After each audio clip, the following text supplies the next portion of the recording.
Everybody, thanks for joining me on a Friday afternoon. As you know, the district has been reorganizing central office. Not all the departments. We haven't done much in the for finance or the chief of operations office, but all the rest of the departments we've been doing some reorganization, as you know. And I wanted to give you an update. I know this is a matter of interest to all of you. But first, before I go any further, let me say reorganizations are hard. There are real people behind the numbers, and I know you're interested in numbers, and we are too. And the budget numbers are important as well. But in the end of the day, there are real people, and we want to make sure that we do this in a way that's respectful, but also in enough time for people to apply for other jobs if they don't get a job during this reorganization, or to transfer jobs in this organization. So with that, here's the update. We've been reorganizing this in the last several weeks. The chiefs of the various departments have started first with any vacancies that they have, and look closely at whether or not we need to fill those vacancies or just eliminate those positions. Next, their task was to look at their organization, the organization chart, and try to come up with an organization chart and an organization methodology that will make their organization as effective and efficient as possible, tied to the goals of the district. So they've been looking at their positions and making sure in some cases whether they need to reorganize those positions or eliminate some positions. Then third, they need to fit or at least attempt to take the position, the people that they have on their teams, and fill the positions in their new org chart or new org structure. So starting with vacancies, and then the people in the various departments, placing them in their new positions for their department. And then finally, and this is where we are right now, they have started to talk to people who will be part of the reduction in force. What that means is there's some positions that are still vacant, and members of the department who do not receive a position can apply for those vacant positions or vacant positions in other departments, or they can look for other positions in the district, and some will be transferred, and some will be looking for new positions outside of the district. So that's where we are. So you're going to start seeing and hearing people who've been reduced in force. You're probably interested in the numbers. I can't give you all the numbers right now.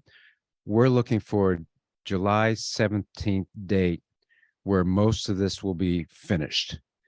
And so I'll have a better number for you on that date. I think I've told you that before.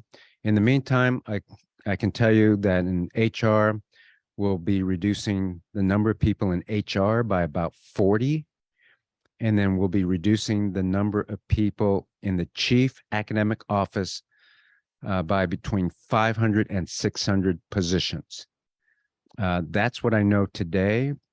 On July 17th, I'll have a better number for you for the other departments. With that, let me say, I know that this reorganization is going to has been tough. We're not done. We still have some work to do. By July 17th, that the process should be mostly finished. But I wanted to give you an update before this weekend, since we know the reduction in force process has already begun. With that, I'll open it up for questions. All right. Any of you who has a question, please use the raise hand feature. Any question? Erica, Simon, go ahead. Simon. Hi, good afternoon. I'm not sure how specific you can get, Superintendent, but can you just shed a little bit more light on, and you did answer it in terms of vacancies, looking at those first, but a little bit more about the process of deciding the reduction or who would be reduced? Mhm. So the chiefs were given the task of looking at the current department and their org structure, and then um, designing a new structure that is most effective to meet the goals of the district. And so they, in some cases, just reduced the number of people, or in other cases, just did a reorganization, different departments, or added to a department, or subtracted from a department. So each chief, each department is a little bit different. And again, they started with the vacancies that they had, and then looked at, here are the positions that we need. Here are the positions that were created or restructured.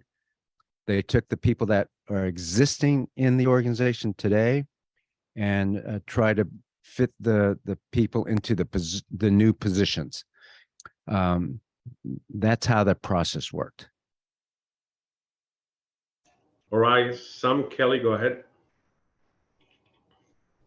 Hi, thanks. Yeah, I have two questions. The first, I guess, is, so you said the chief academic office will be reduced by 500 or 600 positions. Do you know like what overall percent of the office that is? Like how many people were employed total in that office before this reorganization? Yeah, I believe, and well, I'll get more clear data on this, but I believe it's close to 30%. Some of that 30% are vacancies that were not filled. Gotcha. And then I also, so given the two tech errors that happened in the past couple weeks, some people have speculated that reorganizing the central office and HR departments might contribute to those types of logistical errors. Do you want to respond to those types of comments? Sure. Those two errors didn't have anything to do with the reorganization. It had partly to do with some human error, and then partly to do with some technical errors. So the reorg is going on, and in the end, being much more efficient and effective in how we structure will actually help us deliver services better. Thank you. Thank you, Sam. Rebecca, do you have a question? Yeah, you kind of answered my question a little bit earlier. I was going to ask if those 500, 600 positions included current vacancies. I guess adding on that, do you know how many of those are current vacancies versus positions that are filled at the moment? In the chief academic office, I believe about 10% were vacancies, and the rest were other positions. Okay, thank you. Any other question? Please use raise hand feature. Any other question? Samuel, go ahead. Yeah, why were those the two offices that have, been, I guess, selected for the focus of this reorganization? Will other departments eventually see similar cuts, or will it, the focus mostly be on these two? And if so, why? Well, thanks for asking. And no, it's not just those two departments. There will also be a reorganization of communications, school leadership, professional development. Those were the main ones. The ones I think I said at the beginning we didn't reorganize yet are finance and the chief operations office. Those we didn't want to disturb right now because we're actually in the middle of transporting kids in summer school and nutrition services. And so, and they're larger organizations, and it takes more time to make sure we do it in a way that that is sound and will maximize our efficiencies. So you will see some reorganization of the operations department. You'll also see some reorganization of finance, but those will be more over the year versus this summer. Okay. Any other question? Erica Simon, go ahead. Last one, just real quick. Superintendent, you talked about it at the beginning, just how tough this was, but can you just kind of speak to the parents and teachers, obviously, who are impacted, just reemphasize how tough this is to make these kind of drastic decisions and moves, obviously, in light of everybody just kind of doing the best that they can, sometimes in some households, paycheck to paycheck. Yeah, that's right. And sorry, I've been looking at the screen, so I'll look at the camera. So yeah, thanks for giving me a chance to elaborate on that. Um, this by no means that people haven't been working hard or that people aren't doing the job that they were assigned to do. This is about making sure we right size central office and also work most efficiently. You've seen in other presentations that the central office numbers and expenditures have increased 61% in 6 years. At the same time, we've lost 27,000 students. So you can see that some sort of right sizing, even past administrations have tried to do it and started to do that, is in order. So given all that, it's still a people process, right? And there are people who are going to be impacted by this, and it causes anxiety, and rightly so. And it's going to be tough on some people and their families. So I get that. We try to do it in a way that's as fast as possible, so people can find other jobs or just move to a different position. Any Thank other you. question? Yeah, go ahead. Erica. Sorry, I didn't mean to have my hands flip. I'm done. Thanks. Okay. Samuel? Yeah, so with the NES programs and all the curriculum support that comes with that, and like the lesson plans being prepared for teachers and all of that, how are you going to accomplish all of that with a significantly smaller academic office? Yeah, certainly smaller, but still there are quite a number of people in the chief academic office, and we will have the people and the structure we need to fulfill the goals. So one of the big goals is NES. One of the big goals is curriculum design, preparing the lessons.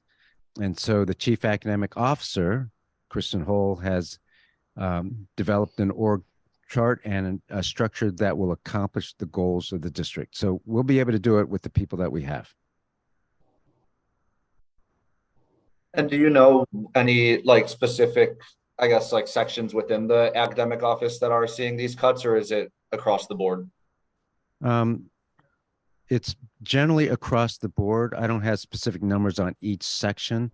There are some sections that had no cuts, and there are others that had more than others. So, but generally speaking, it's across the board for the chief academic office. Thank you. Thank you, Sam. Any other question? Okay. Any other question? All right. Thank you, everybody. Thank you. Thank you, Superintendent.